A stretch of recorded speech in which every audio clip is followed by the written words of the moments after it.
Well, hi again, everybody. Welcome to another Yukon Bob video in the garage today. It has been a bit windy in my area over the last little while, and I haven't had a chance to get on the Seadoo this week, so I've just sort of been doing a little bit of preparatory work in the garage, getting ready for camping season off the Seadoo.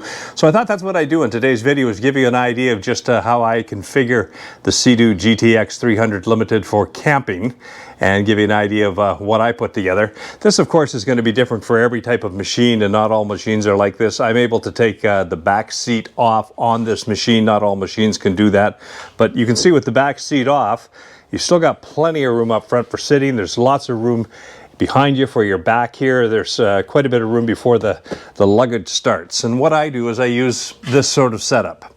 This is an Ortley bag. It's a waterproof bag. I used to use it on my motorcycle for motorcycle camping. Just simply converted it over to the Seadoo. But it allows me in this configuration to bring the cooler, the fuel can, and then this snaps right on top of the fuel can, kind of a dry bag, a waterproof bag for clothing, whatever else you want to put in there. You can put whatever you want in there. It's waterproof inside. The bag zips up. I'll show you that in a sec. In the middle here, what I've got is a cook stove. This is the camping cook stove. Just runs off those fuel containers. You can buy these things truck stops all over the place. They work on fuel containers. I usually bring an extra one. They're really simple to use and operate. They have a click ignition system, that spark ignition that just fires it up. Tarp here for the ground sheet for the tent, and then all my camping gear is in here. The sleeping bag's in there. There's a pillow in there. Another little bit of a tarp. The tent is in there. The poles are in there. All that kind of stuff. Whatever else you can fit, you can put in there. Maybe a little bit of clothing, that sort of stuff. But it all fits, as you can see, really nicely on a flat platform right on the back of the Seadoo. Now, I should tell you that what I have done with this Seadoo is I have a bit of a modification in this platform here. This is a platform some of you have seen in other videos. I bought this out of the United States. I think Seadoo is actually coming out with their own now. This is an aftermarket product for the Seadoo, and it allows you to have two sets of link tie downs.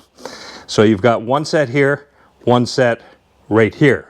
And the platform just bolts to the back of the Seadoo. No accessories needed. You just take out the other screws. It comes with a couple of longer screws.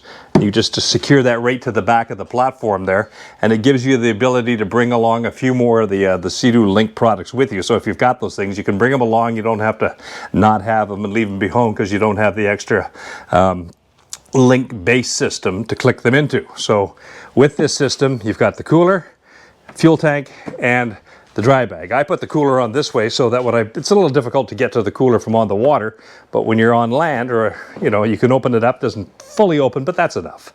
It opens up, lets you get into it, and then you just put that on the back like that, and then this just clips right on top of the fuel tank. So that's the setup that I use when I'm heading out camping. I always carry in this, it's just a little tote bag thing, and in there is where I carry all of the extra pots, pans, cups, knives, forks, dishcloth, a bit of dish soap, all that sort of stuff I put right in that bag.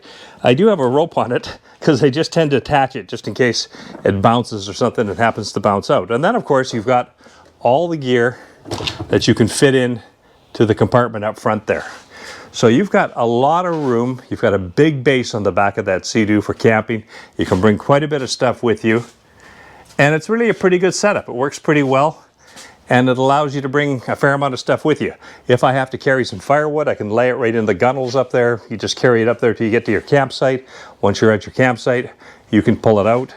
And then often a lot of this gear will also come off once you're at your campsite. And then you've got a big flat platform in the back, or you can just carry your gas with you or your cooler. But you can get rid of a lot of the stuff once you get to the actual campsite. And then you can just sort of downsize a little bit on the Seadoo itself. So that's the setup that I use for camping off the Seadoo GTX Seadoo, and it seems to work pretty well. I've only done it 3-4 times, that sort of thing. I haven't done a ton of it, but it does seem to work pretty well. Now, if you don't have the removable seat, you're going to have to come up with sort of a different configuration. I've seen some people use those big Tupperware containers, that sort of stuff, but it is possible to get it all set up. So that's the camping setup I use, guys, and I'll show you more about that once we get out on the water. It all handles fairly well. I just use these what they call rock tie-down straps. They're a little thicker. Just hook them in where you can. Some of them I've got hooked right into the buckles here. Some hook in underneath the seat. Just bungee it down the best you can. That's solid on there. That's not going anywhere. Everything is on pretty good. This bounces a little bit, but I'm generally not in the roughest of water when I'm out camping. If it's that rough, I'm probably not out on the water anyway. So that's the setup. Give it a try, see how it works for your machine, and I'll show you at some point in a future video what it looks like when we actually get out on the water and do some outdoor camping off the Seadoo. Thanks, guys, for tuning in. Just a quick little video today. Just wanted to show you a little bit about the camping setup I use, as I've got it all set up in the garage right now to test it out, to see how it all ties down, and we'll show you again once we get out on the water. Take care. See you on the next Yukon Bob video.